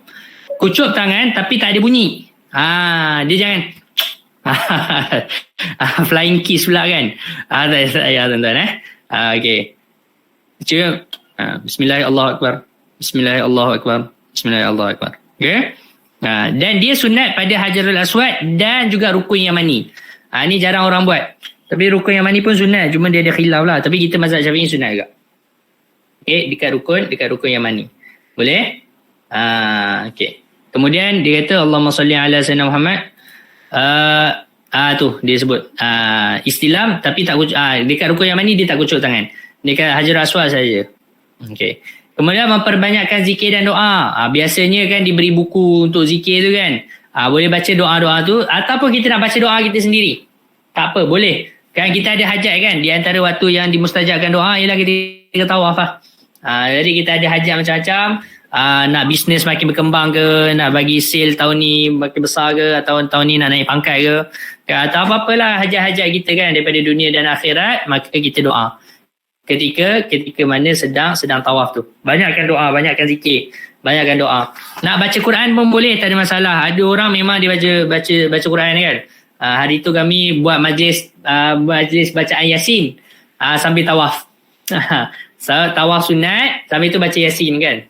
Untuk hajat lah, ada hajat kita punya ahli jemaah hari tu, dia ada hajat dia kan, dia ada kes mahkamah tu, kita bacalah Yasin untuk dia kan sambil tawaf. Sambil tawaf tu sambil baca Yasin sambil kita niat kan. Sambil kita niat kan untuk hajat-hajat kita tu. Boleh, tak ada masalah. Boleh. Kemudian berturut-turut sebanyak 7 kali. Ni sunat. Dia tak wajib berturut-turut tau. Tapi tawaf secara berturut-turut ni hukum dia sunat. Kalau tak berturut-turut hukum dia makruh. Tapi taklah haram. So contoh macam mana? Contoh, saya ni tak boleh lah, saya nak buat relax-relax je. So tak apalah, kita tawaf sekali. Okay, kita tawaf sekali. Lepas tu kita balik bilik. Boleh tak? Boleh. Besok datang lagi, tawaf sekali lagi. Lepas tu balik bilik. Boleh? Boleh kan. Tapi macam teruk sangat lah macam tu kan. Tapi dari sudut boleh tak? Boleh. Hasan, abang bawa dia. Abang tolong kunci bilik. Nanti baba bawa awak. Okay. Go, bawa your bus. Ya. Yeah. Okey, kemudian jadi boleh sunat berturut-turut ni hukum dia sunat. Mualat nama dia, mualat berturut-turut. Tapi jadi dia jadi masalah macam ni, tak adalah orang buat macam tu. Cuma biasanya macam ni tengah tawaf tu kentut. Kan? Adakah batal semua tawaf tu? Tak. Contoh kita dah pusing 3 kali, tengah nak pusing yang 4 tu batal. Kan kita kentut. So yang kita nak sambung yang keempat tu lah. Kita boleh sambung balik kat mana tempat kita berhenti, ataupun kita boleh buat 4 tu pusing sekali lagi lah lepas kita ambil uduk. So tak ada masalah. Okay, dia tak perlu ulang daripada awal. Yelah kalau ulang dari awal naik lah. Kan dah pusing 6, dah tengah 7 tu terkentut kan. Allah, kena pusing, kena ni balik kan. Kena buat daripada awal balik kan, letih lah. Tambah kalau zaman waktu saya pergi bulan 11 tu orang tak ramai, okey lah, boleh memang tawaf dekat je kat Mataf tu kan. Sekarang ni dah ramai orang kan, semua orang dah datang dan semua kan. Jadi nak tawaf kat Mataf tu dah susah kan, dah susah. Mungkin kita kena tawaf jauh ataupun kita kena tawaf ke atas kan. So Allahumma salli ala Sayyidina Muhammad. Jadi kalau kita nak buat balik dari awal tu susah. Jadi kita kata tak wajib pun. Kita boleh sambung saja, tak ada masalah. Kemudian Allahumma salli ala Sayyidina Muhammad, khusyuk dan tawaddu'. Okey, kita tawaf tu biar tawaf dengan penuh kekhusyukan lah. Jangan kita tawaf sambil santai-santai. Tak, kita ni sedang beribadah. Walaupun memang boleh bercakap kan, memang boleh bercakap. Ni saya tahu lah kan. Saya tengok orang kadang-kadang excited, baguslah kan. Dia nak kongsi dengan family dekat rumah ke dan sebagainya. Tapi dari saya punya peribadi, saya rasa benda tu distracted lah kan. Orang tengah tawaf tu dia pergi buat video kan, live FB live. Aduh kan, saya macam kita tengah ibadah tuan-tuan. Tu pun ni, kita ni tengah ibadah. Kecuali macam contoh orang buat badal kan, dia nak tunjukkan bukti yang dia memang tengah tawaf, okey lah, itu saya faham. Okey, tapi itu pun macam saya pun, itu saya buat untuk orang pun, saya ambil video satu pusingan je. Sebab saya payah, saya nak baca doa semua lagi kan, nak sibuk nak kena buat video kan, susah lah. Tapi orang minta kan, tak apalah, kita buat lah juga kan. Jadi Allahumma salli ala Sayyidina Muhammad. Cuma kalau boleh kita jangan kacau kita punya ni kan, fokus sebab apa, kita tengah menghadap Allah Ta'ala kan. Boleh tak tengah semayang selfie kan, tengah semayang selfie, memanglah tak batal solat tu kan, memang tak batal. Tapi Allah lihat tak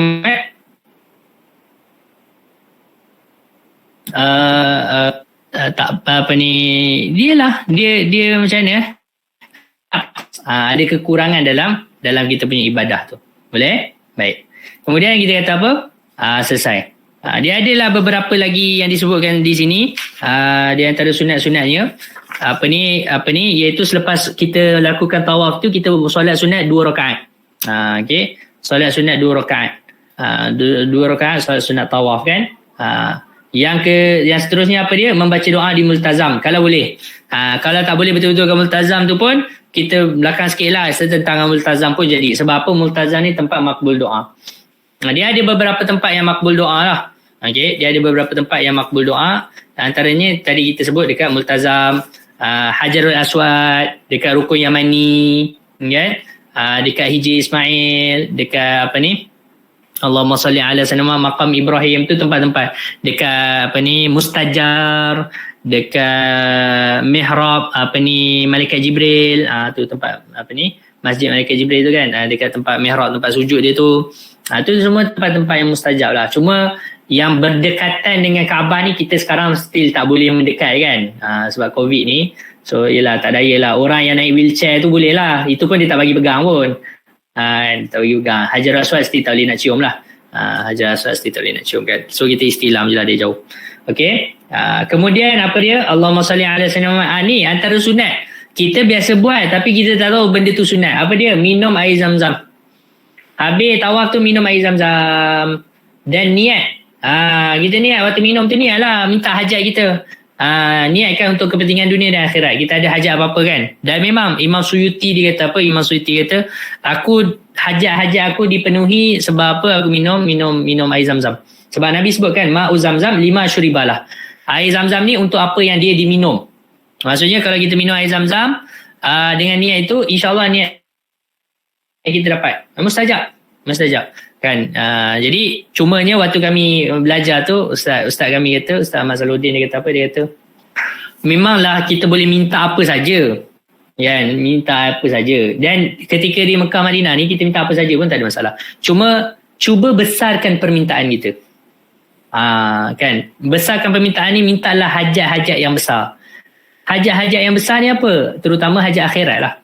Okey. Jadi ketika kita minum tu, para ulama ajar kita apa? Supaya kita niatkan, ya Allah, janganlah kau dahagakan aku ketika mana di padang mahsyar nanti, ya Allah. Minta tu. Sebab apa? Kan kita di padang mahsyar nanti orang kena tunggu 50,000 tahun, tuan-tuan. Kan, betul tak? Kan kita baca kan dalam hadis, orang nak tunggu antara waktu dah kena halau ke padang mahsyar, daripada dibangkitkan kena halau ke padang mahsyar, sampai nak mulanya penghisaban yang pertama tu kan, untuk dihisap amalan-amalan orang tu, tunggu berapa lama? 50,000 tahun. Ya Allah, kita ni tunggu 5 minit dekat apa, dekat pejabat pos pun dah stres dah kan, betul tak? Tunggu dekat pejabat kerajaan ni kan, tunggu 5 minit 10 minit pun kita dah stres. Kena tunggu sejam kan. Kalau kita pergi hospital kerajaan, klinik kerajaan, kena tunggu sampai 2 jam baru boleh dapat kita punya appointment kan. Itu pun dah stres. Bayangkan 50,000 tahun. Kita umur pun tak sampai 50 tahun lagi kan. Saya lah kan. Pun rasa lama dah. Bayangkan 50,000 tahun. Boleh bayang tak macam mana dahaga ketika tu? Allah kan. Jadi minta. Ni ulama kita kata bila minta Zamzam, ya Allah, janganlah dahagakan kami ketika mana di hari kiamat kelak, ketika mana di padang mahsyar nanti kan. Bagi kami ni, hilangkan dahaga kami kan ketika itu dengan berkat air Zamzam ni. Niat selain daripada kita niat lah, niat yang lain tu kan, kita nak minta jadi pandai, kita nak minta jadi sukses ke apa kan, minta apa-apa, jangan lupa untuk niat akhir kita tu, insyaAllah. Boleh? Ustaz nak tanya, slide tu memang ada tulis jenis tawaf saja ke atau macam mana? Tak ada. Okey. Belum tak ni lagi. Tak sampai lagi. Okey, baik. Okey, dia nak cerita tawaf ni ada beberapa jenis. Pertama, tawaf rukun. Tawaf yang dilakukan ketika haji dan umrah. Tawaf ifadah ni tawaf wajib lah. Kemudian tawaf kudum, tawaf selamat datang. Ini pun untuk haji lah. Biasanya tawaf kudum ni disekalikan dengan tawaf rukun. Kalau kita buat haji dan umrah kan, buat umrah lah biasanya. Kemudian tahiyatul bait, tawaf ganti hormat, ganti solat tahiyatul masjid. Okey, maksudnya kalau kita masuk Kaabah, masuk Masjidil Haram, yang mana afdal, solat sunat tahiyatul masjid ke tawaf? Sebab apa? Tawaf ni tidak ada dekat masjid lain, hanya ada dekat Baitullah sahaja, hanya ada dekat Kaabah saja. So kita sunatnya ialah sunat kita tawaf. Okey, kecuali kita dah tak larat lah, tu cerita lain lah kan. Tapi sebab tu ulama kita saya tengok memang dia sentiasa je tawaf saja kan, tak berhenti tawaf. Sebab apa? Sebab yelah, kalau kita balik Malaysia nak tawaf kat mana? Boleh lah tawaf kat Jekyll kan, tapi tak dapat lah pahala. Tu tawaf raya kan. Tawaf kat shopping mall, dia tak dapat pahala lah. Okey, ni tawaf dekat masjid, masjid apa ni, Masjidil Haram. So jangan lupa tu lah. Jangan lupa tu. Kalau boleh jangan tinggal. Kalau boleh tawaf banyak-banyak.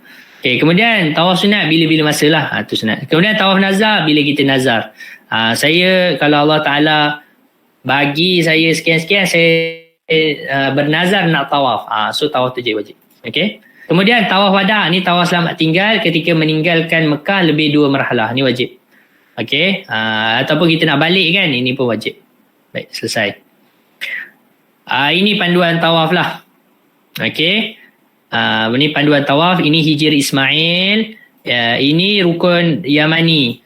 Rukun Yamani dan rukun Hajarul Aswad. Kita akan bermula dari Hajarul Aswad. Dulu dia ada line ni, tapi line ni diorang dah buang dah sebab orang ramai-ramai kat situ jadi jam. Kan? Jadi dia dah buang dah line ni. Tapi kita tak semestinya kena niat kat situ. Dekat sini pun boleh niat. Yang penting setentang. Ni dia punya area dia ialah area dia, kawasan dia sini. Maksudnya kita panggil berapa ni? 90 darjah ni. Dia tak mesti memang kena dekat betul-betul atas line ni. Bermula daripada kotak ni saja pun dah boleh dah. Maksudnya kita dah sampai dekat sini. Contoh yang kita jalan. Dah sampai sini. Dah setentang dah dengan Kaabah boleh. Kat sini boleh. Kat sini boleh. Kat sini boleh. Kat sini boleh. Semua boleh. Selagi kita punya bahu tu kena dekat Hajarul Aswad. Okay. Boleh niat. Tak ada masalah. Okay. Ni kalau niat tawaf sunat lah. Tawaf wajib jalan je terus kan. Pusing terus 7 kali. Tak ada masalah. Tapi biasanya untuk permulaan dia akan dia akan berhenti dulu kan. Kita akan dengar mutawif kita cakap lah. Okey. Jadi ini multazam kat sini, ini pintu Kaabah. Jadi orang ramai silap. Dia bukan pintu Kaabah tu yang multazam kan. Okey. Pintu Kaabah.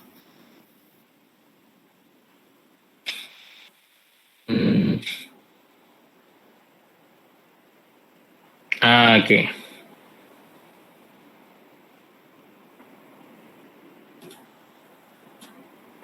Ni nak tunjuk gambar ni.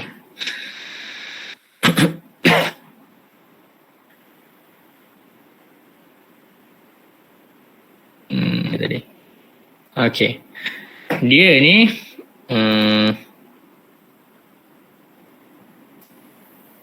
tu. Nampak orang pegang-pegang tu. Orang kan banyak pegang kat pintu. Pintu tu tak ada apa-apa. Dia dekat sini ni, kawasan ni. Kawasan ni yang ni. Ni. Sini ni multazam ni. Multazam tu kat sini, bukan dekat pintu meh ni. Multazam di sini. Okey, boleh tu multazam. Okey. Dia di antara pintu dan juga Hajarul Aswad. Okey, boleh. Kemudian Allahumma salli ala Sayyidina Muhammad. Tapi ni gambar lama lah. Sekarang tak boleh pegang lah. Okey. Boleh jadi dia akan mula dari sini. So pusing ni kira 1. So pusinglah 7 kali. Pusing. Dan jangan tiba-tiba kau nampak ada peluang kita cross sini tuan-tuan. Ini dekat ni kan. Kita cross lalu kot dalam Hijri Ismail ni tak boleh. Dia tak boleh masuk Sebab apa? Hijri Ismail ni consider kawasan dalam Kaabah. Hatta jangan pegang atas ni. Dia ada macam marble atas ni kan. Jangan pegang. Okey, kalau pegang consider kita punya tu tak sah kan. Kena patah balik. Patah balik. Sebab apa? Kita dah dikira masuk. Dia kira masuk dalam ni. Dan kalau kita ni tapi kita tak boleh pegang lah Kaabah kan. Cumanya zaman dulu mutawif kita selalu pesan jangan pegang kiswah Kaabah tu ketika tengah tawaf. Ketika tengah ihram. Sebab apa? Biasanya dekat kain kiswah tu ada minyak wangi. So kalau kita pegang kita dikira memakai minyak wangi. Itu masalah. Okey, nanti kita dah buat larangan ihram pula. Boleh? Baik, selesai. Rukun umrah yang seterusnya sa'i. Okey, sa'i ni apa? Allah Taala sebut innas safa wal marwata min sya'airillah. Jadi ayat ni ialah nak cerita tentang kita sa'i. Sa'i ni kita berjalan dari Bukit Safa ke Bukit Marwah sebanyak 7 kali. 7 pusingan, bukan 7 set tau. 7 set naya. Kan bila nak habis? Okey, maksudnya dari Safa ke Marwah kira 1. Dari Marwah ke Safa balik kira 2. Macam tu. Dia bukan Safa, Marwah, Safa baru kira 1 tak. Safa, Marwah, Safa dah 2 dah. So maksudnya kita akan habis kat mana? Kita akan habis kat Marwah. So kalau kita sampai Marwah, so kita dah tahu kita sama ada 1 ataupun 3 ataupun 5 ataupun 7. Kalau kita ada dekat Bukit Safa sama ada kita ni dah 2 baru mula ataupun dia baru mula mesti kita tahu kan. Dia pening tu nak kira tu 2 ke 4 ke 6. Tu tak tahu kan 2 ke 4 ke 6. Tapi saya biasanya nak ingat macam mana kita punya buku doa tu lah. Buku doa macam saya ada buku doa kan. Pada pusingan pertama tu ada doa dia, pusingan kedua ada doa dia kan. So kita tahulah kita ni dah dekat kiraan berapa. Ada orang dia pakai tasbih kecil yang ada 7 biji tu je kan. Tu pun boleh juga. Kira untuk tawaf boleh, kira untuk sa'i pun boleh, tak ada masalah. Boleh. Jadi ini sa'i. Sa'i ni dia tak macam tawaf. Cuma dia ada syarat. Syarat dia apa? Mesti selepas tawaf. Selepas tawaf dah sempurna. Yang kedua cukup 7 pusingan dengan yakin. Yang ketiga bermula di Bukit Safa, dan yang keempat berakhir di Bukit Marwah, dan yang kelima sa'i di Batnul Wadi. Kawasan sa'i lah. Mana yang kawasan sa'i tu kira boleh lah. Sekarang ni dia tak ada isu kan, sebab dia memang dah GZ tempat tu. Dia dah letak tanda dah. So tak ada isu. Jangan keluar daripada kawasan tu je. Ataupun kita pergi pendek je kan, kita potong kat tengah-tengah je. Tak boleh. Dia kena pergi hujung ke hujung. Kena sampai Bukit Safa dan kena sampai ke Bukit Marwah. Dia tak boleh potong kat tengah-tengah ni kan. Walaupun tengah-tengah ni, contoh kan, tengah-tengah ni dia ada macam kosong-kosong kan. Boleh cross je. Dia tak boleh baru sampai tengah patah balik dah. Tak boleh. Dia kena pergi sampai Bukit Marwah baru patah balik. Sampai Bukit Safa baru patah balik. Macam tu. Alright. Baik. Cuma dia tidak ada sunat-sunat sa'i. Pertama, keluar dari Babus Safa, bertentangan dengan Hajarul Aswad. Tapi biasa susah lah. Dia biasa susah. Nak keluar daripada pintu bertentangan Hajarul Aswad tu susah. Biasanya kita keluar dari tempat lain. Okey, kemudian menaiki Bukit Safa dan Marwah hingga kawasan Bukit Berbatu. Sekarang ni dia dah tutup dah kawasan batu tu. Kan, tapi tempat yang kita pijak tu dulu pun bukit jugalah. So okey je, tak ada masalah. Kemudian menghadap kiblat dan mengangkat tangan. Ini pun tengok keadaan. Kadang-kadang penuh orang. Tapi sunat. Sunat untuk kita takbir, angkat tangan. Menghadap ke kiblat. Okey. Boleh nampak lah. Sebenarnya boleh nampak. Dekat Bukit Safa tu boleh nampak. Bukit Marwah tak apa nampak kan? Ataupun tak boleh nampak. Ada orang kata boleh nampak juga. Saya tak pernah perasan lah. Sebab saya tak pergi betul-betul kat tepi tu kan. Tapi Bukit Safa memang boleh nampak. Sebab dia open. Dekat Bukit Marwah tu dia dah ada dinding. Dia ada dinding, ada ni kan, dia dah tertutup sikit. Kemudian berlari anak di kawasan berlampu hijau. Dia ada lampu tu, nanti kita boleh tahulah kat mana dan kita boleh nampak orang semua berlari kat situ. Cuma sekarang Ramadan orang ramai kan, so tak boleh lari juga. Dalam keadaan berwuduk. Yang ni beza sa'i dengan umrah. Sa'i dengan tawaf. Sa'i dia tak wajib dalam keadaan suci. Dia tak wajib. Tak wajib dalam keadaan kita berwuduk. Kalau dah kentut pun tak ada masalah. Okay, boleh je teruskan sa'i, tidak ada problem. Hatta perempuan yang haid pun boleh sa'i, tak ada masalah. Sebab kawasan mas'a tu, kawasan sa'i tu tak dikira kawasan masjid. Walaupun sekarang dia dah masuk dalam kawasan masjid, kan, dia dah dalam bangunan masjid, tapi dia tetap tidak dihukumkan sebagai masjid. Saya pun tak pasti kenapa, tapi bila kita belajar dengan Ki Abdul Rahim memang disebut macam tu. Kawasan sa'i tu memang tak boleh. Jadi kalau orang perempuan, dia dah habis tawaf, kemudian dia habis tawaf tu dia tak terus sa'i, dia balik tu dia kena haid. Adakah dia boleh teruskan untuk sa'i? Boleh, tak ada masalah. Yang tak bolehnya kalau tawaf tu tak buat lagi lah. Tu je isu dia. Okay, sebab tawaf memang kena ketika suci. Kemudian berjalan kaki. Okay, berjalan kaki. Sebaiknya untuk orang yang pertama kali jalan kaki lah. Kecuali untuk orang yang dah tua, dah tak larat kan. Sebab jauh kat tu tuan-tuan. Kan? Jauh kat tu. Okay, bolehlah naik skuter.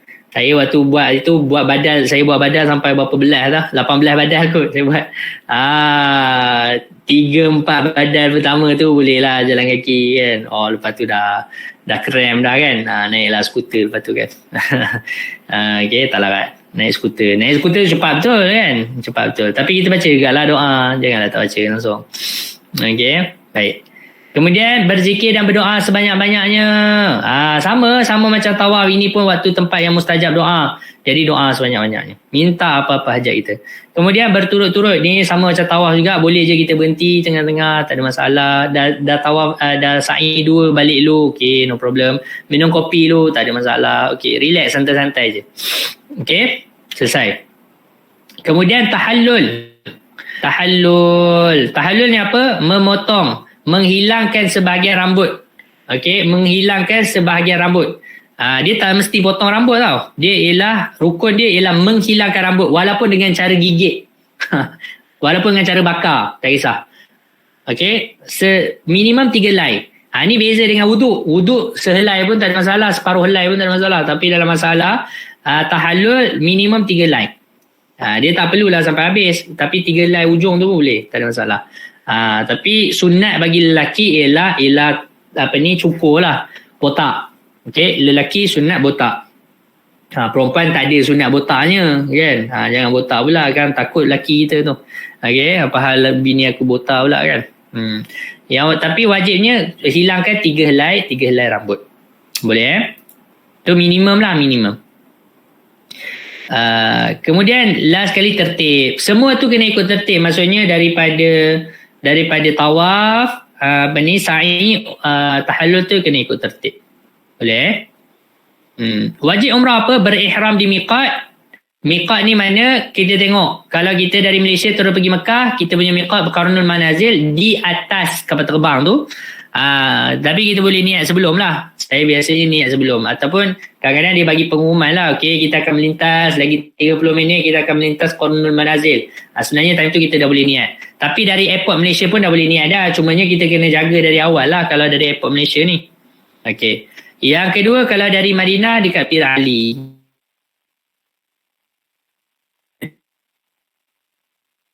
Bir Ali. Pantang. Apa larangan dalam ihram? Pantang dia. Tak boleh pakai bersarung, berjahit, bercantum. Tak boleh, lelaki. Okey. Jadi maksudnya kalau dah niat ihram daripada KLIA, dah tak boleh pakai spender lah. Spender dah tak boleh pakai. Okey, apa-apa semua tu tak boleh pakai lah. Kena kosong je. Kemudian menutup kepala. Walaupun sebahagian tak boleh. Ini untuk lelaki juga. Perempuan memang wajib lah. Kemudian menutup muka untuk perempuan. Lelaki tak ada masalah. Cuma sekarang ni sebab COVID, macam mana pakai mask, yang tu dimaafkan. Okey. Kalau tidak kena dam. Pakai sarung tangan dan wangi-wangian. Itu untuk orang perempuan. Okey. Wangi-wangian pun tak boleh. Okey. Di badan, di pakaian, makan, minum, dalam hidung pun tak boleh. Okey. Cuma kalau kita jalan melintas terbau tu tak ada isu lah. Tapi kita pergi bau minyak wangi tu, itu tak boleh. Okey. Cumanya pakai minyak wangi ni boleh pakai ketika nak ihram tu. Antara sunat ihram ialah pakai minyak wangi. Tapi pakai di badan, bukan pakai di kain. Cuma hati-hati. Dia kalau dia buka kain tu lepas tu dia pakai balik, dia dikira pakai minyak wangi juga kalau ada melekat minyak wangi tu dekat kain tu. Tu kena hati-hati. Okey, itu kena hati-hati. Sebab tu saya walaupun dia sunat, tapi saya tak pakai juga lah minyak wangi tu. Sebab takut kita terbuat larangan ihram. Kita tak tahu, kadang-kadang kita pergi tandas kan. Jadi kita akan buka kita punya ihram tu. Jadi bila kita pakai balik dah payah. Kita dikira pakai minyak wangi. Okey, kemudian pakai minyak di kepala atau janggut dan selain yang tumbuh di pipi dan dahi. Kemudian menanggalkan memotong rambut, kuku dan bulu ketika mana sedang ihram. Tebang, cabut pokok di tanah haram. Yang ni ketika tak ihram pun tak boleh juga. Ketika ihram apatah lagi. Macam tu. Memburu binatang buruan. Ini pun ketika tak ihram pun haram juga di tanah haram. Tak boleh. Kahwin, mengahwinkan, menerima wakil kahwin, mewakilkan orang, semua tak boleh. Tapi kita umrah sekejap je kan. 3 jam je umrah. Sabarlah 3 jam kan. Kalau orang nak kahwin juga kan. Anak kita nak kahwin, tunggu dulu. Kan, tunggu bapa habis dulu sekejap. Kan, tu kan lama pun. Time-time kita nak buat umrah tu lah dia nak pergi kahwin kan. Sabarlah. Okey.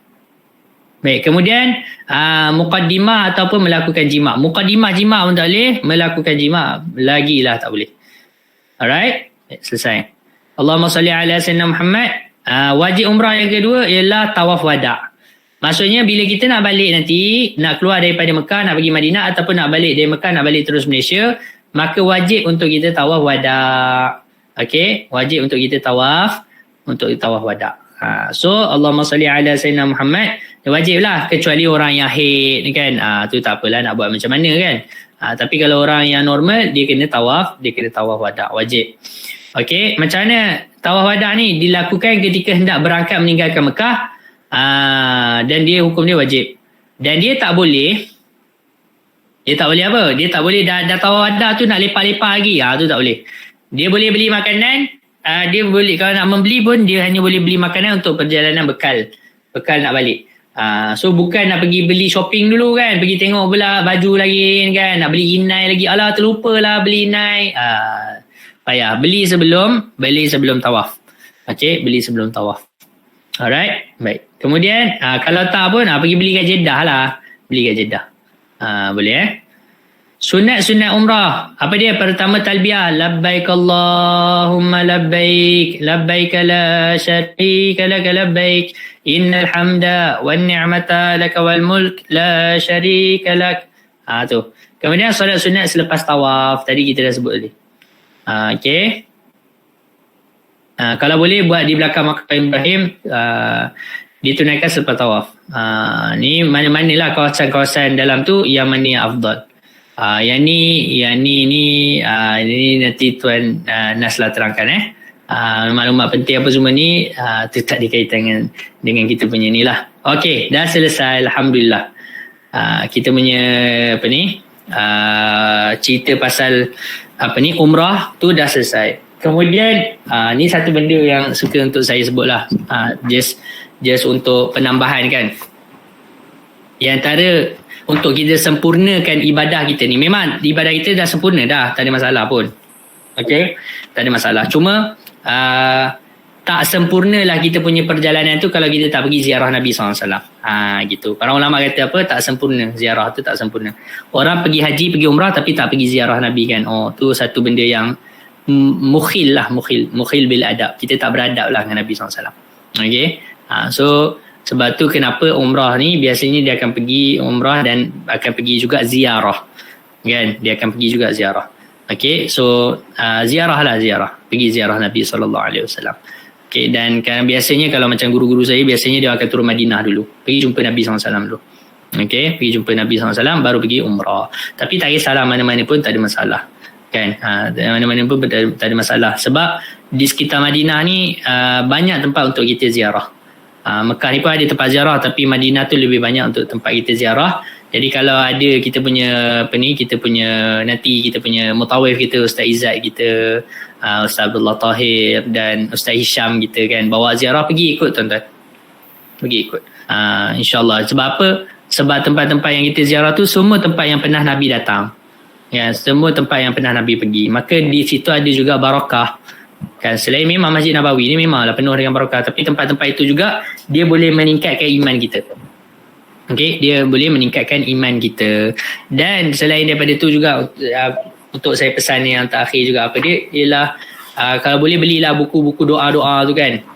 Doa-doa ataupun mungkin nanti akan ada lah buku doa kan yang disediakan. Jangan lupalah baca doa-doa yang mana kita boleh baca kan.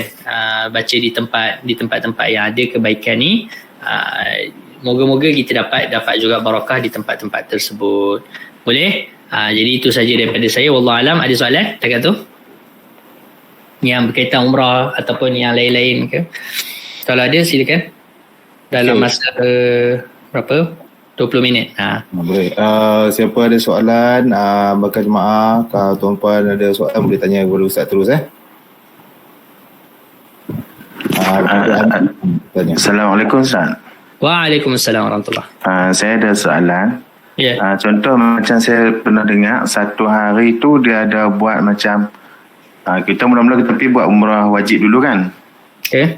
Dan yang kedua kadang kita dengar ada sehari tu dia ada buat 2 kali umrah, 3 kali umrah contohnya kan. Betul.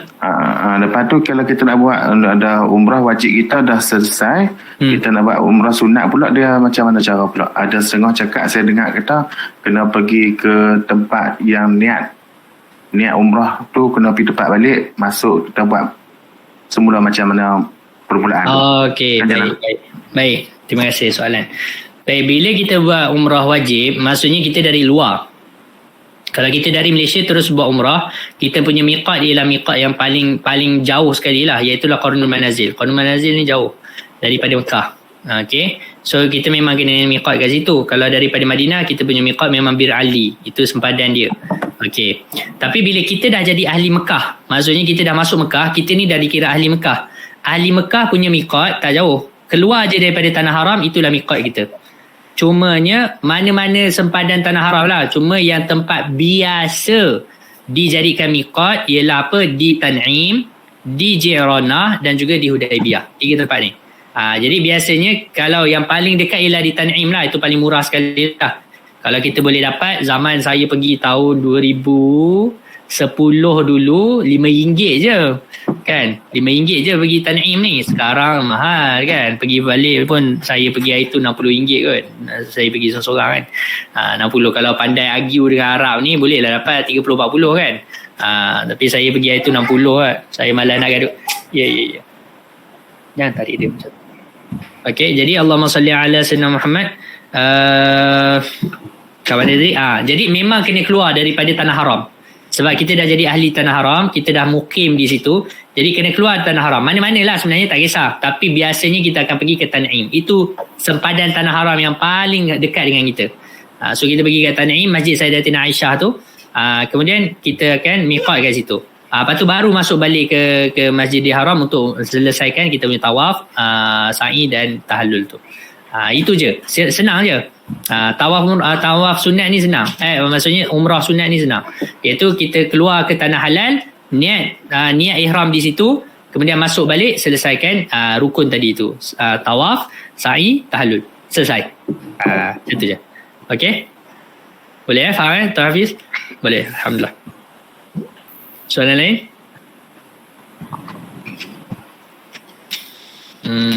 Allahumma salli ala sayyidina. Ada soalan nak tanya, jangan malu-malu, jangan segan. Sementara Ustaz ada, boleh tanya terus direct. Itulah.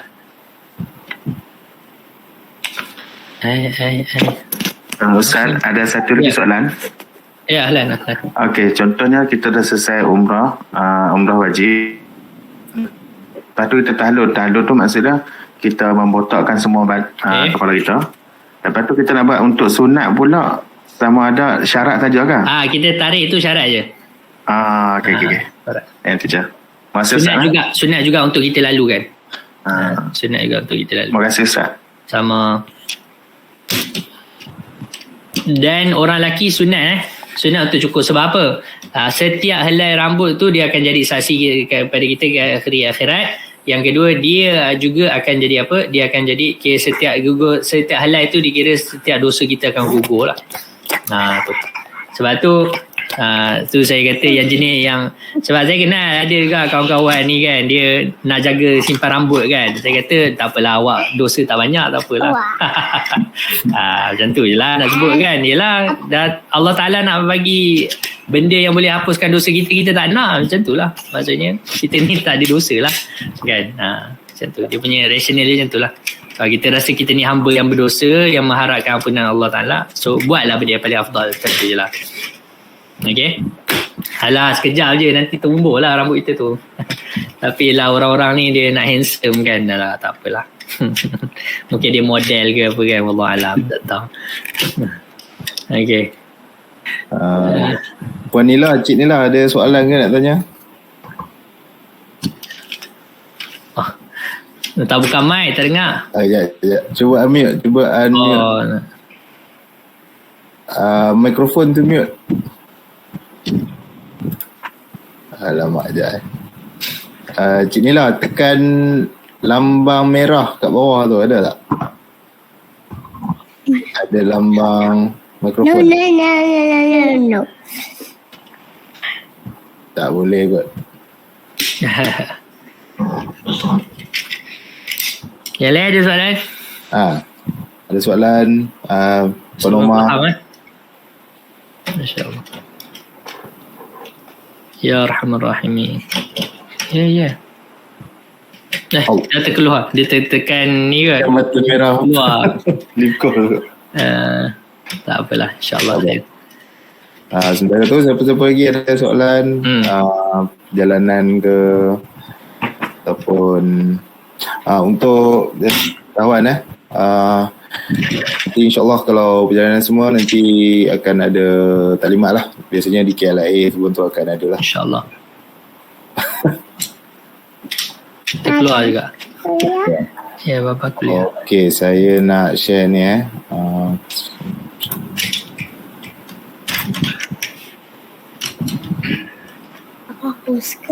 Ada. Okey, insyaAllah semoga kalau ada soalan lagi, maksudnya ada soalan lagi tak ada kot? Kalau ada boleh je tanya Ustaz, ataupun tanya kepada ni. Semoga saya ucapkan semoga selamat berangkat ke Tanah Suci ke Mekah. Semoga semua mendapat umrah yang mabrur. Macam Ustaz kata tadi, umrah yang mabrur tu macam mana jadi kalau ada soalan, and then saya nak minta jugalah, kalau kata yang ada ni nanti saya akan hantar, boleh isi feedback feedback form di Saya ada post di komen cuba tengok komen tu. Boleh klik link tu, nanti minta isikan, and then kalau tidak boleh scan QR code pun boleh. Okay. Dan juga kalau ada sebarang pertanyaan, boleh berhubung terus dengan Ustaz Syam, ataupun Ustaz Hazim pun boleh, ataupun saya, Nas, ataupun Puan Sri berkenaan teknikal lah. Jadi InsyaAllah InsyaAllah kita akan adakan juga kursus online dari masa ke semasa. Sekiranya kalau tuan-puan ada kelapangan boleh join balik. Dan juga kalau untuk jemaah yang dah melepas, kalau risau ke apa, jangan risau, boleh tanya. Kami sentiasa ada di Umrah Kulema Okey. Jadi kalau ada apa soalan ke? Kalau nak type ke, kalau tak mau nak ni pun type pun boleh. Tak ada Tak ada dah tu. Semua mahir dah, insyaAllah. InsyaAllah.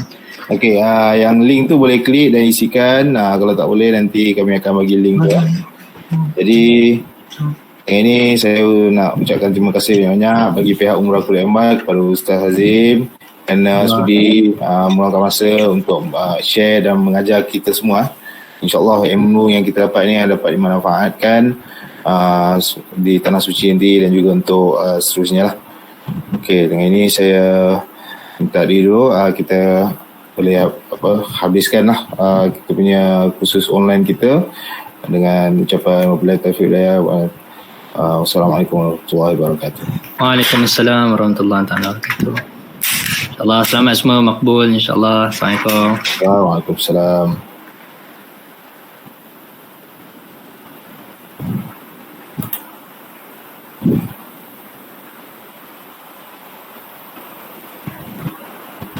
Okay, terima kasih semua. Terima kasih kerana sudi. Kalau ada soalan boleh message dengan kita punya staff. Okay. Assalamualaikum. Okay, terima kasih semua. Assalamualaikum. Terima kasih semua. Assalamualaikum. Kalau bab perempuan kan ada yang nak bertanya tentang bab perempuan segan nak tanya Ustaz, boleh personal dengan saya lah. Kalau bab perempuan, kalau bab perempuan ada soalan nak tanya, boleh tanya dengan Puan Sri Syairi direct.